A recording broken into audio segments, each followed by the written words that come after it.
Hello, welcome back to yet another video. And yeah, this one's a bit impromptu, completely unplanned, I guess, much like any repair video. But this one's on the Subaru, which you haven't seen for a while. There she is, and you've joined me sort of halfway through pulling the rear hub off. Got the rear hub off just down there. Yeah, and I'll spin you around and show you what the problem is. Okay, so yeah, this is the obviously the arse end of the Scooby, the offside. And yeah, I don't know if you can spot what the problem might be just visually checking, but if you look carefully, you can see, if I zoom in, down there, one of the handbrake shoe retaining pins has gone a bit lopsided because it's missing its retaining spring and cap. I was driving along one day and basically there was a horrendous squealing sound coming from the back at low speed. It was obviously this stuff sort of just sitting somewhere. Oh look, I'm gonna go and lose it now. Sitting somewhere in the back here, rubbing. I don't know what would have caused that to pop off. I mean, if you look at the other side, it's a good 90 degrees to the actual cap. You know, bearing in mind you have to twist these caps and then they can pop off and you can get the shoe off. But anyway, that's where I am. I got the hub off. It's worth mentioning this 32mm retaining nut which keeps the hub on. It was a little bit of a bastard to get off. I mean, I had to tap the rim out, which is a given, so obviously it taps into this groove when you've torqued it up. That was easy, but then I was swinging off a breaker bar to try and undo the thing. In the end, I gave up and I used this bad boy.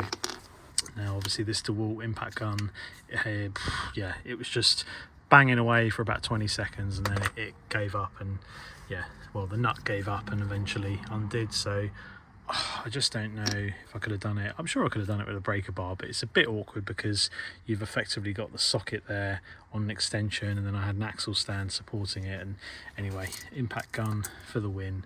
So yeah, that's that off. So yeah, the plan is I'm going to try and get the old retaining spring back on, but first I think it's worth giving this a bit of a clean up.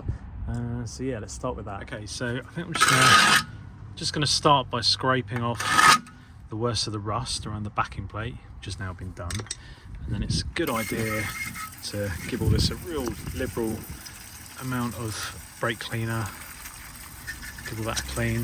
I think this is the wheel speed sensor or the ABS sensor, so yeah, we don't want to disturb that too much, but they are magnetic, so obviously there's a lot of crud, a lot of filings that have attached themselves to it, so we'll give that a good clean. So what I've done at this stage is I've wound the adjuster right out and chucked a load of copper slip in there because it was a little bit stiff, but it should make for much easier adjustment. I can turn that by hand now, where I wasn't able to before. As you probably know, the handbrake shoe adjustment is done from behind the backing plate. There's a little rubber grommet which you can see just there, straight ahead, that pops out the back, and then you poke a screwdriver in, and you can use this for reference if you want. So bearing in mind this is the near side and I'm turning clockwise facing forward, and that's bringing the shoes in, so that's winding the shoes in, so I can obviously put the hub on.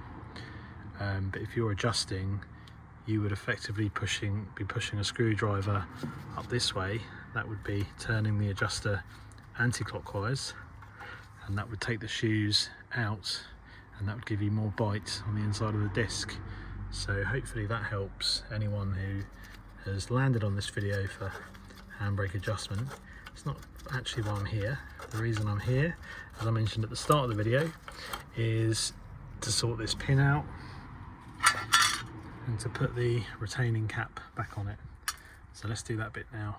Okay, so I went around the back with a pair of needle nose pliers, pulled the pin out, and I'm hoping with some jiggery pokery I can poke it through this hole. Ta-da! So I have to place the spring and the little cap over, make sure that the pin doesn't go back in, and I have to align it up, twist it round, and there we go, that's back in. With the job pretty much done, I've obviously got to get the hub back on. I would say it's wise at this stage to chuck a load more grease around the bearing, because it's a tapered bearing. I believe I'm going to have to adjust the nut or torque the nut up until it feels just about right, and then yeah, we'll see how we go. But anyway, let's pack a load of grease around here. Yep, so that's been done. It's not excessive amounts, but no harm in putting a bit more grease in there. I've sprayed a little bit of synthetic spray around the rubber seal in here, so let's go ahead and get the hub back on.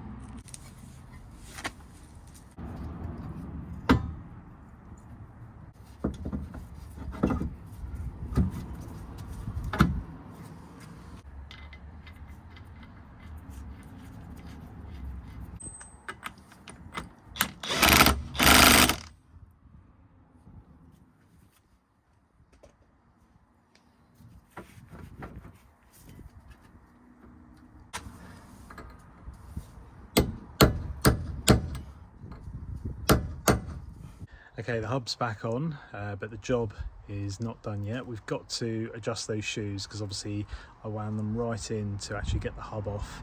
Now I've got to wind them out to the right amount. So yeah, let's start by adjusting them. I'll show you how you do that. Okay, so I'm going to take you under the car with a light and a screwdriver. So if you look on the back of the brake backing plate, you can see that black rubber grommet. I'm going to whip that off. So with that off, if I were to shine a light inside that hole, you should be able to see the adjuster. It's actually very difficult to get that on the film, so you just have to take my word for it. But we're going to turn the adjuster now and get those shoes moving out. Okay, so I've adjusted it a little bit and I think I pretty much got it bang on first time. So this is obviously loose.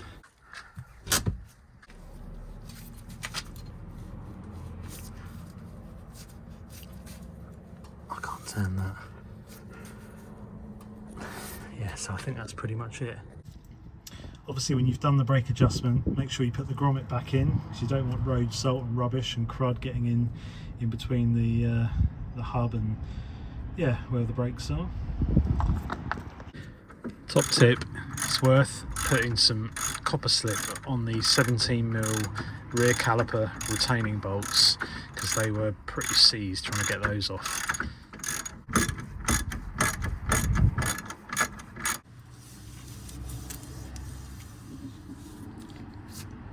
So there we have it, Subaru's done, fingers crossed anyway. Yeah, got the rear wheel all back on, all torqued up.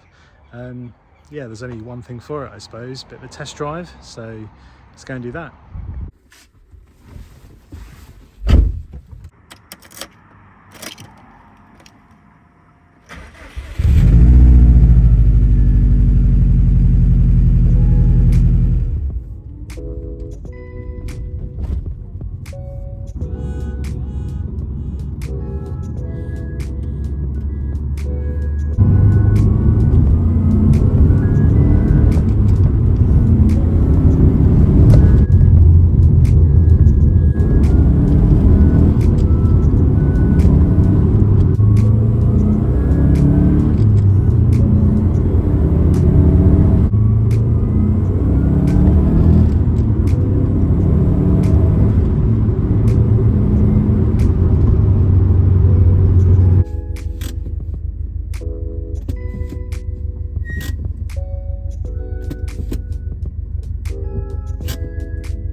Test drive done and all is well with the repair. So yeah, pretty pleased with that. Quick fix, didn't cost anything, just an hour of my time to strip it all down, fix it, and adjust it.